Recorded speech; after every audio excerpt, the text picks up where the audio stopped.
Comment expliquer qu'en l'absence de tout médicament actif, des milliers de personnes se rétablissent spontanément?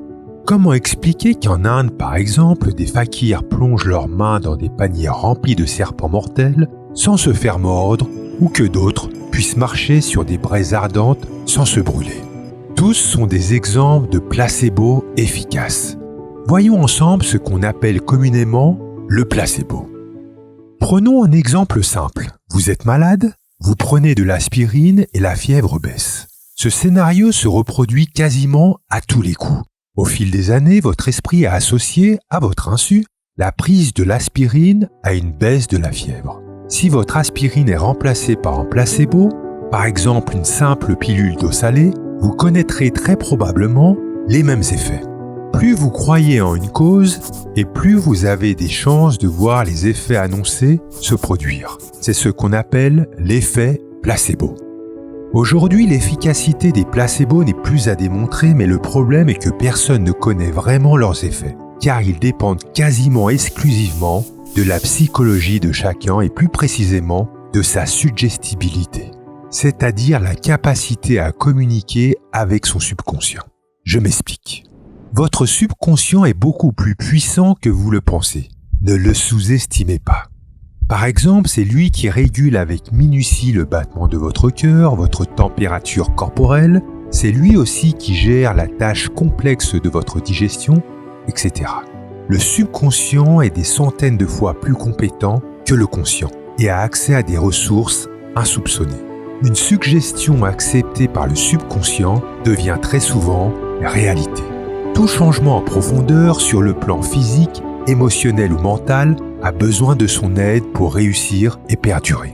Par exemple, essayer d'arrêter de fumer à l'aide de patchs à nicotine est monnaie courante. Mais cela marche-t-il vraiment?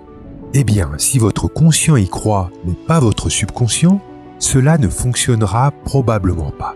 En revanche, si votre conscient n'y croit pas réellement, mais que votre subconscient oui, cela fonctionnera.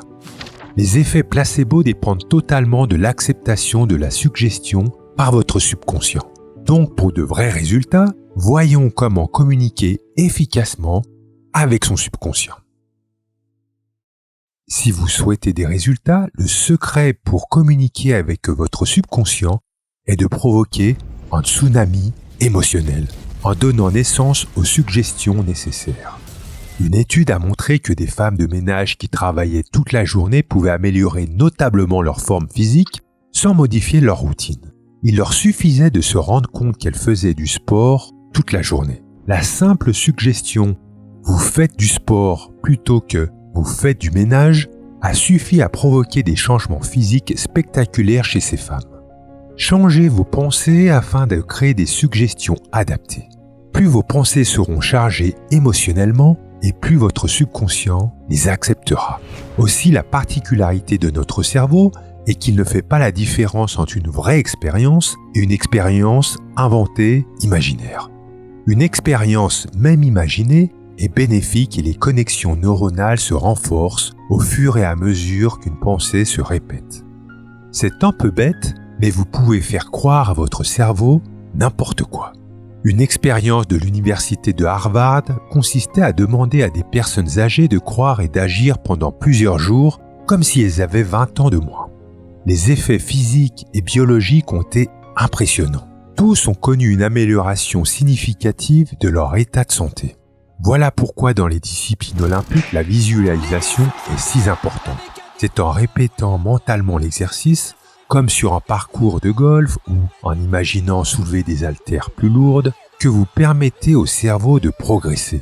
Celui-ci agit comme si l'expérience était réelle. Montrez à votre cerveau la direction à suivre à l'aide de pensées répétées et d'expériences imaginées. Mais n'oubliez pas que l'ingrédient essentiel à toutes ces expériences est qu'elles doivent engendrer des états intenses, émotionnellement, intellectuellement ou psychologiquement. Plus vos pensées seront fortes, précises et marquantes, et plus elles seront transmises efficacement à votre subconscient. Dès lors, vous pouvez devenir votre propre placebo.